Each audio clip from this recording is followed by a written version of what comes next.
Translator Ninetales. Editor Dark Gem. When Monk Ming-Shin first set foot within the borders of Eternal Peace Empire, drifting clouds still lingered across the firmament. The lingering might of the snow calamity had yet to disperse, and Imperial soldiers rode in all directions to deliver relief. Yet the afflicted masses were still fleeing for their lives, while brigands took advantage of chaos to ransack homes. Starving refugees wandered everywhere, with no means to sustain themselves. "There's a white and tender monk here," the starving refugees cried out in delight upon spotting Monk Ming-Shin. "We can eat him without even washing."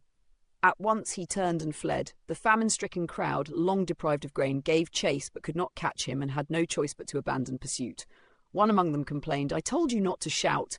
If we'd kept quiet and waited until he was close, we could have pounced and taken a bite. That white and tender monk wouldn't have escaped." Monk Ming-Shin's heart pounded in alarm, his whole body trembling with fear. He had gone 2 or 3 days without food and still found nothing to ease his hunger. Yet in that short span he had already been hunted more than a dozen times by other starving people. Within Great Thunderclap Monastery there was serenity, but beyond its gates the mortal world was savage. Famine raging across the land, such suffering was not recorded in the Buddhist scriptures, for only those who were clothed could sit and ponder Buddhist teachings. Even the Heart Sutra he carried close to his chest was useless. It could not fill an empty belly. He had strayed far from cities and villages. The imperial court's aid could not reach so distant a place. Disaster victims and starving wretches filled the land, and corpses of the dead lay scattered along the roadside. Wild wolves and stray dogs, having fed upon human flesh, had turned into demons. They gathered in packs, roaming about to hunt those who yet lived. Dogs were docile in ordinary times, yet when calamity descended, they did not disdain human flesh. They bred swiftly and were even more ferocious than wolves. "This is hell," Monk Ming-Shin wept at the sight of demoming amid countless corpses. "Monk, do you have a child?" A gaunt woman with a pallid face seized his robe, clutching a child to her breast. Her cheeks were hollow, her bones protruding from starvation. "Give your child to me, and I'll give you mine. You eat my child, and I'll eat yours." Monk Ming-Shin screamed and tore free, fleeing in terror. Rulai! He ran mile after mile until his legs would no longer carry him. Falling to his knees upon the frozen ground, he cried out in grief, "Are you blind to this human world within Great Thunderclap Monastery?" He staggered onward in a daze, swaying with every other step. At last he glimpsed a monastery ahead. Entering within, he beheld several human bodies suspended from the rafters, flayed from head to toe. In a corner crouched monks clutching a metal basin filled with meat. When they saw him, they exclaimed in astonishment, "Abbot, Abbot, there's a monk left, all on his own!" The old abbot hurried out. "From where do you come, monk? Our rations here are nearly gone, and even the earth itself has been gnawed by starving refugees. Yuan Ding, give him a bowl of food and send him on his way." My Buddha of compassion. A basin of human flesh was set before Monk Ming-Shin. He stared, stunned, and in that instant the Buddha within his heart seemed to crumble and collapse. With a cry he leapt up. Smashing the nearby Buddha statue, he shoved it down and shattered it into fragments. The other monks rushed forward to restrain him, shouting in fury, "This monk has gone mad, possessed by a devil. He dares blaspheme against Buddha, deceive and destroy the ancestors." Monk Ming-Shin did not resist as they beat him. Blow after blow rained down until his body was drenched in blood. At that very moment, a troop of officers arrived with their soldiers and slaughtered the monks within the monastery. These monks were eating human flesh. They've truly become lawless. "General, there's still a monk here who's been beaten beyond recognition." He's still breathing." The soldiers carried Monk Ming-Shin before the general. "He won't die." "Monk, you seem to possess some ability. Why didn't you fight back when they struck you?" Monk Ming-Shin answered blankly, "I am flawed everywhere." The general smiled faintly. "It's good to have flaws." "Who doesn't? Only those with skill know their own flaws. You have some ability. Come with me and help guard the land. These refugees even gnaw at the fields to dig up freshly planted grain." "Men, burn this monastery!" The soldiers stepped forward and set the place ablaze. Soon flames engulfed the monastery. Monk Mingxin nodded, but suddenly remembered something and dashed toward the fire. "My scripture!" The general ordered his men to restrain him. "What scripture? How thick is it? Only 2 pages. In such bitter cold, such a thin scripture, hardly even enough for kindling." The general raised a finger, sorrow flickering in his eyes. "We need only 1 good harvest. Then all under heaven will have food, and no one will starve. The world will become a human realm again, not hell. Therefore, guarding the land is paramount. We cannot allow refugees to ruin it. When peace returns, you may read your Buddhist scriptures. When that day comes, I'll give you cartloads of them. Read whichever you wish." Monk Mingxin stood stupefied. Read scriptures only in times of peace? Then how were they to save those suffering now? How were they to enlighten all living beings? If they could not be used in times of chaos, able only to save people during peace, what worth did they have? Cult Master Qin is right. Those who write Buddhist scriptures are not truly Rulays. As Monk Mingxin departed with the officers and soldiers, his once white cotton robes and straw sandals were stained red with blood. "From this day onward, I shall be my own Rulai. I will write my own Buddhist scriptures." Within Great Thunderclap Monastery, the great bell tolled long and deep. Qin Mu turned his gaze westward and saw the great ruins, which had endured a terrible calamity. Turning eastward, he saw Eternal Peace Empire, racked by snow disaster. Great Thunderclap Monastery lay between the two, untouched by calamity. It was indeed a blessed land. The monks upon the mountain bore no worries and needed only to focus on studying Buddhism, unmindful of disasters beyond. Great Thunderclap Monastery possesses over 4,000 cloisters. Heavenly Dragon Cloister and Heart Meditation Cloister are among the more distinguished. Each cloister is responsible for different matters, and what they comprehend differs. If any disciples show outstanding talent, old monks personally instruct them, so they need not move from cloister to cloister, Old Ma explained. For instance, take Monk Mingxin. He was specially instructed by Monk Jingming and thus stood out among his peers. Those with the highest comprehension and Buddha nature are personally guided by Rulai.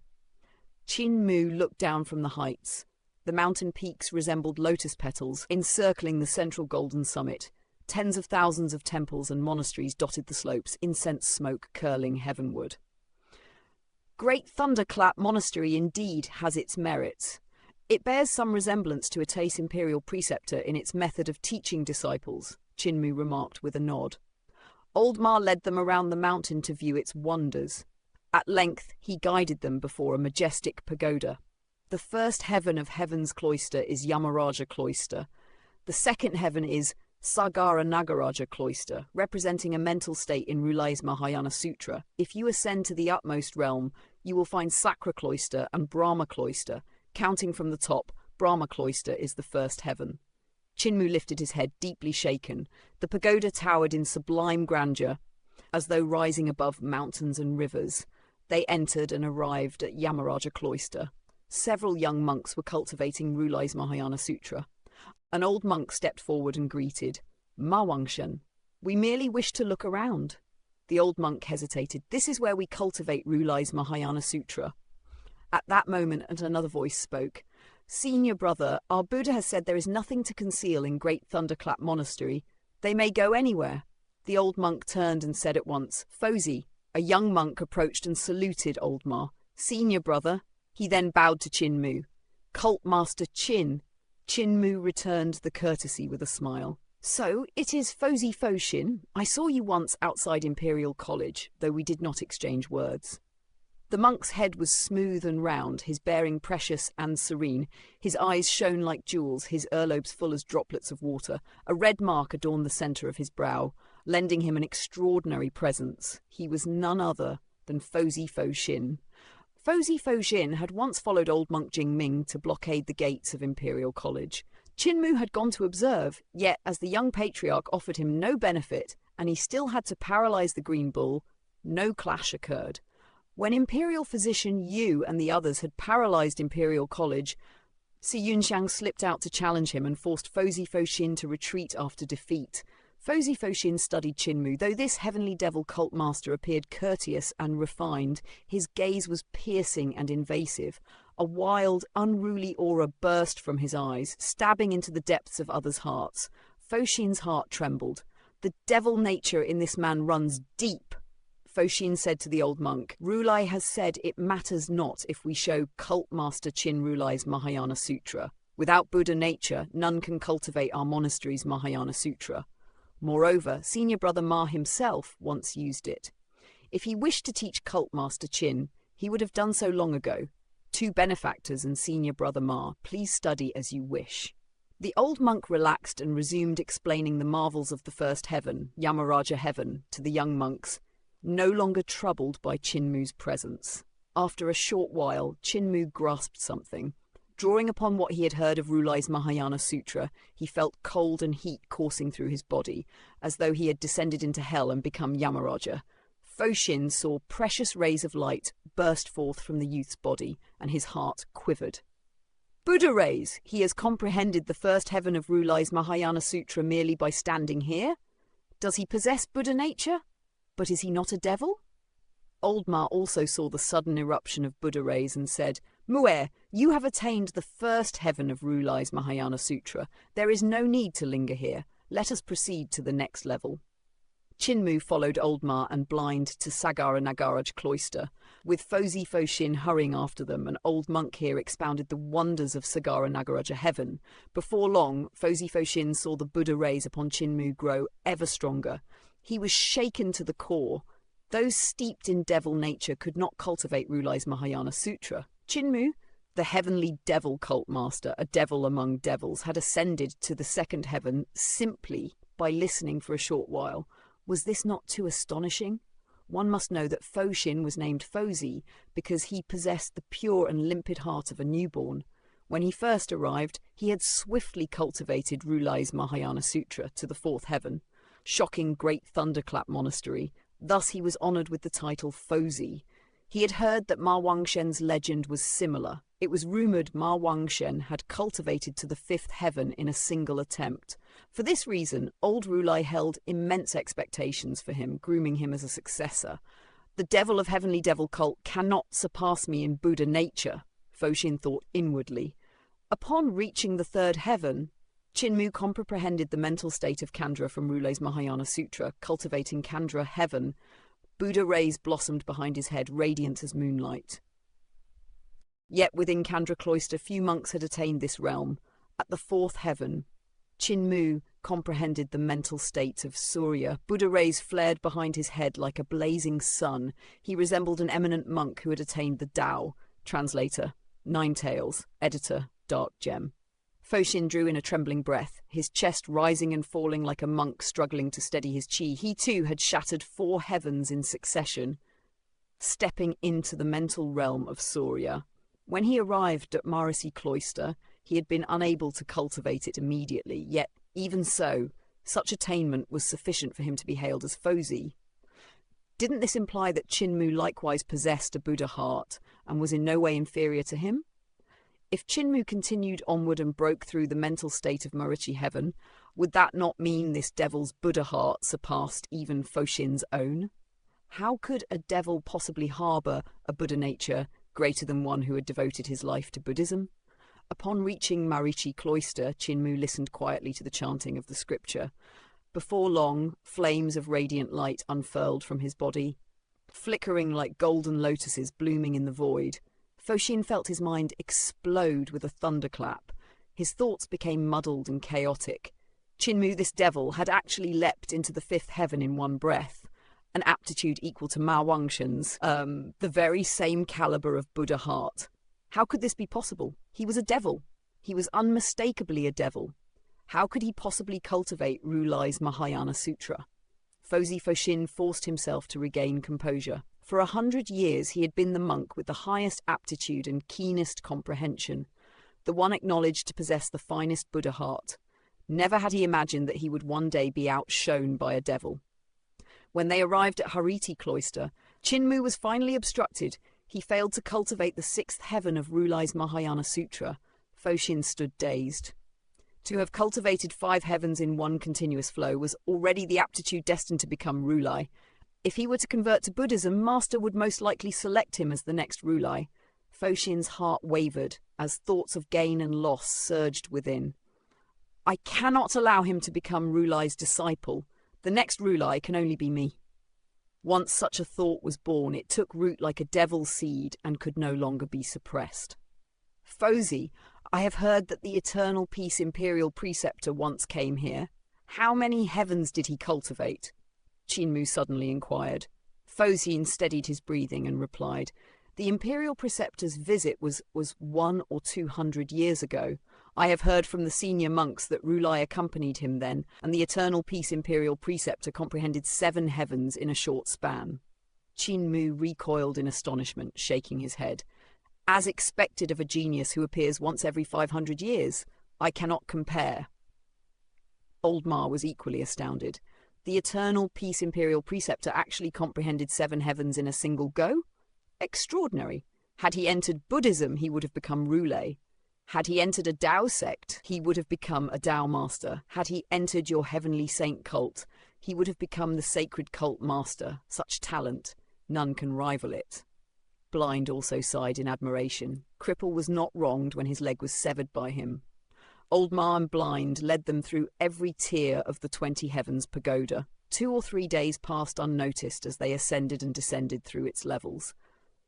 Qinmu listened once to all 20 heavens of Rulai's Mahayana Sutra and marvelled at its profound intricacy. It was in no way inferior to the great educational heavenly devil scriptures. He had no intention of cultivating Rulai's Mahayana Sutra, yet he could refine himself by borrowing the wisdom of others. Rulai's Mahayana Sutra was worthy of serving as a mirror for his own path. Phoshin gazed at Qinmu, his eyes flickering like candlelight stirred by wind. Cult Master Qin's aptitude is likewise formidable. Since our great Thunderclap Monastery has revealed Rulai's Mahayana Sutra to you, may this humble monk browse your great educational heavenly devil scriptures. Qinmu withdrew a ball of thread from his Tao tea sack and spoke with easy generosity. What harm is there? In our cult, anyone may learn the great educational heavenly devil scriptures. Even if it were taught to outsiders, it poses no issue. He grasped the head of the thread and gave it a gentle tug.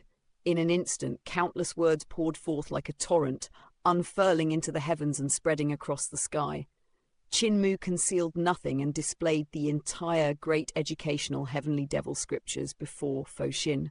The moment Phoshin read the opening sentence, his expression shifted. He felt doctrines before him colliding violently with the tenets of Buddhism. As his gaze travelled to the 7 writings of creation, he frowned deeply. This is truly the art of a devil cult. There is not the slightest trace of compassion within. It teaches only sinister skills. Cult master, put it away. This humble monk cannot look upon this. Qinmu was perplexed but complied, gathering back the great educational heavenly devil scriptures, which reverted once more into a ball of thread. At that moment, a monk hurried over and whispered something softly into Phoshin's ear. The message startled him, yet he maintained calm composure and bowed with a salute. 3 benefactors, night has fallen, please return to your quarters to rest. Blind yawned lazily. We are guests and shall follow the host's convenience. Mu'er, Oldmar, let us return. The 3 departed the pagoda. Blind suddenly said, Just now, that monk informed Phoshin that the Crown Prince of the Eternal Peace Empire has come to request an audience with old Rulai. Qinmu was stunned. The Crown Prince of the Eternal Peace Empire? What was he doing here at Great Thunderclap Monastery at such an hour? What scheme lay behind his request to meet old Rulai? Blind's ears twitched subtly. Phoshin had the monk escort the Crown Prince to the Hall of Great Strength, while he himself went to Thousand Buddha's pagoda to inform Rulai. He entered the pagoda, but I can neither see nor hear what transpires within. Rulai has emerged and instructed the surrounding monks to chant incantations with all their strength, suppressing Li Tianxing. Oldmar's expression changed slightly. How could the Buddhist arts of those monks suppress Li Tianxing? Rulai is careless. The 1,000 Buddhas within the pagoda are dead. Though their energy may be stirred by the monks' incantations, it is insufficient to suppress Li Tianxing. Quickly, to 1,000 Buddha's pagoda, lest he escape. The 3 rushed toward the Golden Peak at once. Qinmu lagged behind the other 2. As he passed his room, he saw the dragon Qilin still sprawled in slumber. while the old monk beside him continued reciting scriptures. "Fatty dragon!" Qin Mu shouted urgently. The dragon Qilin jolted awake and ran over, abandoning the old monk mid-chant. The old monk cried angrily, "Brute, utterly without wisdom!" Qin Mu leapt onto the dragon Qilin's back. "Head for the Golden Peak at your fastest speed." "But Cult Master, you haven't fed me these past days." "Dash to the Golden Peak as fast as you can and I will give you 2 buckets." Qin Mu declared immediately. The dragon Qilin's eyes lit up. Instantly invigorated, he bolted toward the Golden Peak in a frantic sprint. Within 1,000 Buddha's pagoda rested the corporeal bodies of past roules. Outside, monks sat upon the roof, by the windows, and at the doorway, chanting Buddhist incantations to rouse the dormant power within those remains.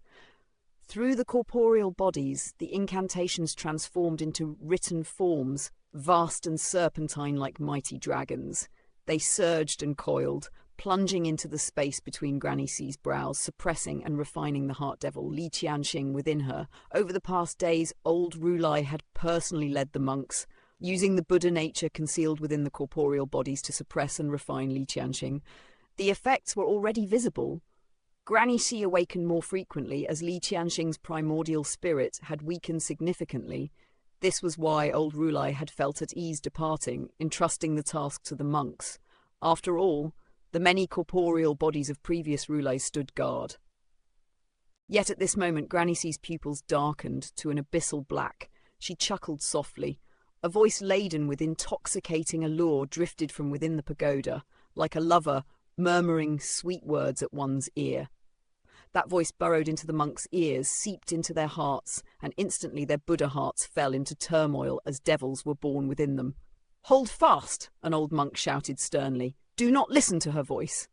Even as he spoke, a beautiful face emerged from the pagoda and smiled sweetly at him. A devil sprouted within the old monk's Buddha heart. The wheel of Buddha light behind his head dimmed, and he fell from the pagoda. "This is bad!"